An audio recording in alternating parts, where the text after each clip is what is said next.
ভিকি হত্যাকাণ্ডে আগাম জামিনের আবেদন করলেন সিনিয়র অ্যাডভোকেট সম্রাট কর ভৌমিক। আগামী 17ই মে হবে শুনানি। ঠিক কেন এই আগাম জামিনের আবেদন, বিস্তারিত জানিয়েছেন সিনিয়র অ্যাডভোকেট সম্রাট কর ভৌমিক। পাশাপাশি সরকারের সব ধরনের মামলা থেকে স্পেশাল পিপি হিসেবে অব্যাহতি নিলেন সিনিয়র অ্যাডভোকেট সম্রাট কর ভৌমিক। দুর্গা প্রসন্ন অ্যালিয়াস ভিকি মার্ডার কেসে আপনারা জানেন গত 30/4/2024 উনি হাতিপাড়া অক্সিজেন পার্কের কাছে উনি মার্ডার হন। তো সেই মার্ডারের আসামি পক্ষকে আমি ডিফেন্ড করছি। এখন পর্যন্ত 3 জন আসামির হয়ে আমি কোর্টে এপিআরও করেছি। ওরা হচ্ছে একজন হচ্ছে আকাশ কর, একজন বীরচক্র ঘোষ, আরেকজন সানি সাহা রয়। তো এর মধ্যে একটা জিনিস কি হয়েছে, আজকে নতুন ডেভেলপমেন্ট, সেটা হচ্ছে আজকে সকালবেলা অ্যারাউন্ড 9টা নাগাদ আমার কাছে 2জন পুলিশ অফিসার এসছেন। একজন এসছেন প্রাজিত মালাকার, উনি এই কেসের ইনভেস্টিগেটিং অফিসার। তো উনি এসে আমাকে 91 CRPCর একটা নোটিশ আমাকে ধরিয়েছেন এবং ধরিয়ে বলেছেন সানি সাহা রায় নাকি বলেছে যে এই মামলার যে মূল অভিযুক্ত রাজু বর্মন, তার শালা হচ্ছে সানি সাহা। তো রাজু বর্মনের বাড়ির সিসিটিভি যেটা ছিল, তো সেই সিসিটিভির হার্ড ডিস্ক নাকি ও খুলে আমাকে দিয়েছে এবং পুলিশ আমাকে নোটিশ দিয়ে বলেছে হার্ড ডিস্কটা আমি যাতে পুলিশকে হ্যান্ড ওভার করি। এখন এখানে একটা জিনিস বুঝতে হবে, খুনটা হয়েছে আপনার 30 তারিখ রাত্রির অ্যারাউন্ড 8টা 10-এ হাতিপাড়াতে। রাজু বর্মনের বাড়ি হচ্ছে রাধানগর, প্রায় 5 কিলোমিটার দূরে, 4-5 কিলোমিটার দূরে।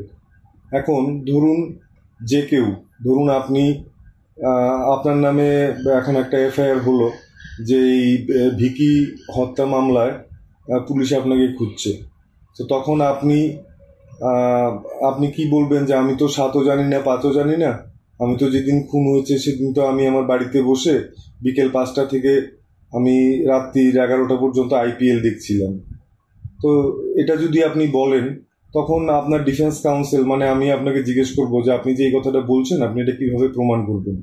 তখন আপনি বলবেন যে আমার বাড়িতে সিসিটিভি আছে স্যার, তো সিসিটিভি দেখলেই আপনি পেয়ে যাবেন যে আমি যে বাড়িতে ছিলাম আর বাড়িতে বসে আমার বন্ধুদের সঙ্গে বা আমার পরিবারের সঙ্গে আইপিএল দেখছিলাম। তো এটা হচ্ছে আপনার এভিডেন্স অফ ডিফেন্স, নিজের আত্মপক্ষ সমর্থনের জন্য। তখন আপনি যদি এটা কোর্টকে দেখাতে পারেন, তখন কোর্ট বুঝবে যে আপনাকে মিথ্যাই মামলায় জড়ানো হচ্ছে। তো আমি সানি সাহা নাকি বলেছে পুলিশকে যে হার্ড ডিস্ক, রাজুর বাড়ির হার্ড ডিস্ক খুলে আমার হাতে দেওয়া হয়েছে, আমি সেটা দেওয়া হয়েছে কি হয়নি সেটা নিয়ে তর্কে যাচ্ছি না। আপনি জাস্ট নিজের উপরে নিয়ে আপনারা চিন্তা করুন, তাহলেই আপনারা বুঝতে পারবেন। এরকম এটা হচ্ছে সেকশন 3 এভিডেন্স অ্যাক্টে যে কোনো ইলেকট্রনিক এভিডেন্স, একটা মোবাইল ফোন বা একটা হার্ড ডিস্ক, একটা কম্পিউটার, এটা একটা এভিডেন্স। তো এটার মধ্যে যদি এমন কোনো প্রমাণ থাকে যে খুনের সময় 8টা বা 8টা 10-এ সেই সময় আপনি আপনার বাড়িতে ছিলেন, বা ধরুন আপনি কোনো একটা শোরুমে ছিলেন, টিভির শোরুমে একটা নতুন টিভি কিনতে গেছেন যেখানে সিসিটিভি আছে, তাহলে এটা হচ্ছে আপনার প্লি অফ অ্যালিবাই। এটা যদি আপনি দেখাতে পারেন তাহলে পুলিশ আপনাকে কিছু করতে পারবে না। তো এটা হচ্ছে এভিডেন্স অফ ডিফেন্স, এটা এভিডেন্স অফ অফেন্স না। এখন যদি সানি সাহা যদি ভিকি হত্যার পিস্তল দিয়ে ভিকিকে খুন করা হয়েছে এরকমই অভিযোগ পুলিশের বাদীপক্ষের, তো সেই পিস্তলটা যদি সানি সাহা বলতো যে এটা আমি আমার অ্যাডভোকেট সম্রাট কর ভৌমিকের বাড়িতে রেখে এসেছি, তাহলে এটা হতো concealing of weapon of evidence of offence. আর আপনার বাড়ির সিসিটিভি, প্রথম কথা আপনার বাড়ির সিসিটিভি আপনি আপনার টাকা দিয়ে লাগিয়েছেন আপনার নিজের নিরাপত্তার জন্য, সেটা আপনি রাখবেন, আপনি ফেলে দেবেন, আপনি কাকে দেবেন কাকে দেবেন না সেটা সম্পূর্ণ আপনার ব্যক্তিগত বিষয়, সেটা নিয়ে কারোর কিছু বলার নেই।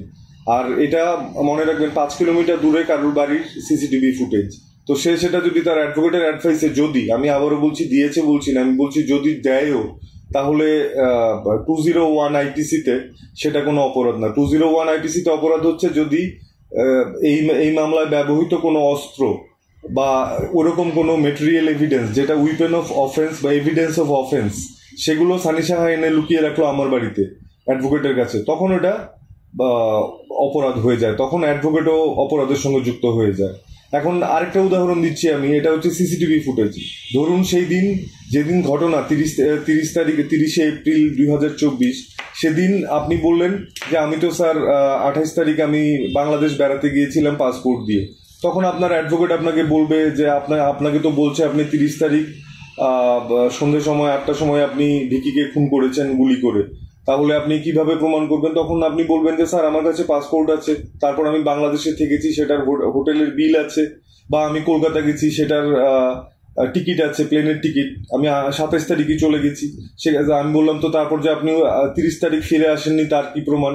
তখন যদি আমি আপনার কাছে চাই, আপনার অ্যাডভোকেট আপনার কাছে চায়, আর আপনি যদি বলেন, তখন যদি আমি আপনার কাছে চাই, আপনার অ্যাডভোকেট আপনার কাছে চায়, আর আপনি যদি বলেন যে স্যার 30 তারিখ আমি তো মেডিকাতে ডাক্তার দেখিয়েছি, আর মেডিকা থেকে ওদের মেডিসিন স্টোর থেকে আমি ওষুধও কিনেছি, তো সেটা হচ্ছে আপনার আত্মপক্ষ সমর্থনের জন্য আপনার এভিডেন্স।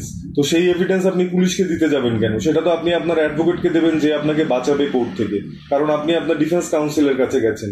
এই জিনিসটা আমার মতে, এখানে অনেক বড় বড় আইনজীবী বাদী পক্ষে সরকারের হয়ে দাঁড়িয়েছেন, কিন্তু আমার মতে আইনের ব্যাখ্যাটা সঠিক হচ্ছে না, এবং পুলিশ যেটা করছে বা করেছে সেটা ঠিক হয়নি। তো 91-এর নোটিশে পুলিশ আমাকে বলেছে যে সানি সাহা যেহেতু বলেছে আপনার কাছে সিসিটিভির হার্ড ডিস্ক, আপনি আমাদের যত তাড়াতাড়ি সম্ভব সিসিটিভির হার্ড ডিস্ক দয়া করে দিয়ে দিন। পুলিশের ভাষাটা এক্স্যাক্টলি এরকম, কাইন্ডলি আমাদের দিয়ে দিন। তো এই যদি ভাষা হয়, এখন আপনারা বলুন যে এই পাসপোর্ট যেটা দিয়ে আমার মক্কেল 28 তারিখ বেড়াতে গেছে সেটাও ডকুমেন্ট, হার্ড ডিস্ক যদি কোনো ফুটেজ থাকে যে 30 তারিখ সানি সাহা বা রাজু বর্মন আইপিএল দেখছিল, সেটাও এভিডেন্স। তো সেটাকে আপনি পুলিশকে দেবেন। এবার পুলিশ যদি পাসপোর্টের পাতাটা ছিঁড়ে ফেলে, পুড়িয়ে ফেলে পাসপোর্টটা, বা পুলিশ যদি আপনার হার্ড ডিস্কটা ট্যাম্পার করে, তখন আপনি নিজেকে বাঁচাবেন কিভাবে? তো 91-এর নোটিশ আমাকে দিয়েছে, সেই জন্য পুলিশ চেষ্টা করছে। এবার 91-এর নোটিশ আমাকে দিয়ে আমি যদি হার্ড ডিস্ক ধরুন আমার কাছে আছে, আবার তর্কের খাতিরে বললাম, তর্কের খাতিরে ধরে নিলাম আমার কাছে হার্ড ডিস্ক আছে, এই হার্ড ডিস্কটা যদি আমি পুলিশকে দেই তখন আমি হব প্রডিউসার, আমি এটাকে প্রডিউস করলাম পুলিশের কাছে। এবার পুলিশ বলবে স্যার আপনি তো দিয়েছেন, আপনার সই দিন প্রডিউসার হিসেবে। তাহলে প্রডিউসার হয়ে সই দিলে আমি এই মামলার সাক্ষী হয়ে গেলাম, তাহলে আমি ডিফেন্স কাউন্সিল থাকলাম কোথায়? যে আইনের এই সূক্ষ্ম পার্থক্যগুলো পুলিশের মাথায় ঢোকেনি। তবে বাদীপক্ষের বিজ্ঞ বড় বড় আইনজীবীরা আছেন, একজন সিনিয়র অ্যাডভোকেট, আরেকজনও নাম করা অ্যাডভোকেট, প্লাস পাবলিক প্রসিকিউটর আরো অন্যরা আছেন। তো ওরা বলতে পারবেন আইনের কোন ব্যাখ্যা দিয়ে ওরা 91-এর নোটিশ ডিফেন্স কাউন্সিলকে ইস্যু করেছেন। আর আমাদের দেশে আইন অলরেডি এটা আছে, পুলিশ 1-2 জায়গায় এরকম 91-এর নোটিশ ইস্যু করেছিল, তারপর হাইকোর্ট বা সুপ্রিম কোর্ট ভীষণভাবে পুলিশকে ভৎসনা করেছে যে তুমি অ্যাডভোকেটকে কোনোভাবেই করতে পারো না। যে একজন মক্কেলকে ডিফেন্ড করছে, সে তো, আমি তো আর খুন করতে যাইনি, আমি একজনকে ডিফেন্ড করছি, তার ডিফেন্সটা আমি সাজাবো, সেটা আমি কিভাবে সাজাবো সেটা পুলিশকে বলবো না, পুলিশ কিভাবে একজনকে রোপ আপ করবে সেটা পুলিশ বলবে না। তো এই গেল একটা সাইড। তো 91-এর নোটিশ আমাকে দিয়েছে। এখন ধরুন আমি বললাম আমার কাছে নেই, পুলিশের ইচ্ছে হলো আমাকে অ্যারেস্ট করে নিয়ে টর্চার করার, যে না সানি শাখা যখন বলেছে আপনার কাছে হার্ড ডিস্ক আছে আপনি দিন, আমাকে নিয়ে টর্চার করলো। কারণ অলরেডি আমরা কোর্টকে জানিয়েছি যে যেই থানার যেই লকআপগুলোতে আসামিদের রাখা হয়েছে সেখানে মানুষ কোনো এটা পশুরও থাকার অযোগ্য জায়গা। একটা 6 ফুট বাই 6 ফুটের এনক্লোজারের মধ্যে একই জায়গায় আপনাকে ভাত খেতে দেবে আরো 4টা আসামির সঙ্গে, এবং সেটা কোনায় এক জায়গাতে হাফ ওয়াল দেওয়া একটা ল্যাট্রিন বাথরুম, যেটার অবস্থা কহতব্য নয়। কারণ 41D অনুযায়ী আমার জুনিয়ররা ইয়েতে গিয়ে ইন্টারোগেশনের সময় 1-2 বার আসামিদের সঙ্গে দেখা করেছে, তখন লকআপের যা চেহারা দেখে এসছে এবং যা বর্ণনা আমি পেয়েছি সেটা কহতব্য নয়। আর এছাড়াও অন্য মামলার ক্ষেত্রেও লকআপের চেহারা আমি দেখেছি। তো এইভাবে ওরা রেখেছে। তো আমাকে এবার নিয়ে রাখলো, যেখানে সারাক্ষণ আমরা পিটিশন দেওয়ার পরও সেখানে এমন ব্যবস্থা করে রাখা আছে যাতে সারাক্ষণ আসামিকে মশা কামড়ায়। রাত্রেবেলা 1টার সময়, 2টোর সময়, 3টের সময় পুলিশ ডেকে ডেকে তাদেরকে দাঁড় করিয়ে রাখে, ঘুমোতে দেয় না, সারা রাত দাঁড় করিয়ে রাখে। তো এইভাবে টর্চার চলছে, যেটাও আমাদের দেশে সুপ্রিম কোর্ট যেই আইন প্রণয়ন করেছেন সেটা সম্পূর্ণ বিরুদ্ধে। তো আমাকে নিয়ে যদি এরকম টর্চার করে, আমি নিজে হচ্ছি কার্ডিয়াক পেশেন্ট, তো সেই জন্য আমার মনে হয়েছে যে আমাকেও ধরে পুলিশ এরকম টর্চার করবে। তো সেই জন্য আমি প্রোটেকশনের জন্য আমি সেশনস কোর্টে আমি 4:30 আগাম জামিনের জন্য প্রেয়ার করেছি, এবং আগাম জামিনের প্রেয়ারটা কোর্ট বলেছে যে যেহেতু 91-এর নোটিশ দিয়েছে, কোর্টের মনে হয়নি যে আমাকে অ্যারেস্ট করবে, সেটা কোর্টের বক্তব্য। তো কোর্ট বলেছেন যে আগামী 17 তারিখ সেটার ফাইনাল শুনানি হবে আগাম জামিনের। তো তখন ডিসাইড হবে আমাকে আগাম জামিন দেওয়া হবে কি দেওয়া হবে না। তবে একটা জিনিস আমি পরিষ্কার, আর এর মধ্যে আরেকটা কথা প্রাসঙ্গিক, সেটা হচ্ছে আপনারা হয়তো জানেন যে আমি গভর্নমেন্টের অনেক মামলাতেই স্পেশাল পাবলিক প্রসিকিউটর হিসেবে গভর্নমেন্ট আমাকে নিযুক্ত করেছিল। আগেও আমি সাকসেসফুলি বেশ কিছু কেসে আমি কনভিকশন সাকসেসফুলি করাতে পেরেছিলাম, আর বর্তমানেও অনেকগুলো কেসেই গভর্নমেন্টের আমি স্পেশাল পাবলিক প্রসিকিউটর। তো আজকে 91 নোটিশ দেওয়ার পর, সেটাও কোর্টেরই অবজারভেশন, যে কোনো অ্যাডভোকেটকে যদি 91-এর নোটিশ দেওয়া হয় সেটা তার জন্য অপমানজনক। তো আমার মনে হয়েছে পুলিশ যেই কাজটা করেছে সেটা অত্যন্ত ডিরোগেটরি, এবং সেই জন্য আমি গভর্নমেন্টের সমস্ত কেস থেকে অ্যাজ স্পেশাল পাবলিক প্রসিকিউটর আজকে রিজাইন করেছি। আর এই মামলা এর আগে আমি গভর্নমেন্টের কাছ থেকে চেষ্টা করেছিলাম ফোনে যোগাযোগ করার কয়েকজন অথরিটির সঙ্গে, ওরা কেউ রেসপন্স করেনি। তারপর আমি ডিসিশন নিয়েছি, তো আজকে থেকে আমি গভর্নমেন্টের আর কোনো কেস করিনি। আজকেও 4টে কেস ছিল গভর্নমেন্টের, আমার করার কথা ছিল স্পেশাল পাবলিক প্রসিকিউটর হিসেবে। একটা ছিল হাইকোর্টে, 3টে ছিল ডিস্ট্রিক্ট কোর্টে। আমি সবগুলোতেই যে আমি রিটায়ার করছি বলে আমি পিটিশন দিয়েছি। তো এই হচ্ছে টোটালিটি। এখন 17 তারিখের দিকে তাকিয়ে আছি, আদালত দয়া করে 17 তারিখ কি অর্ডার দেন সেটার উপরে নির্ভর করবে আমাকে ওই লকআপে নিয়ে যাবে না নিয়ে যাবে না।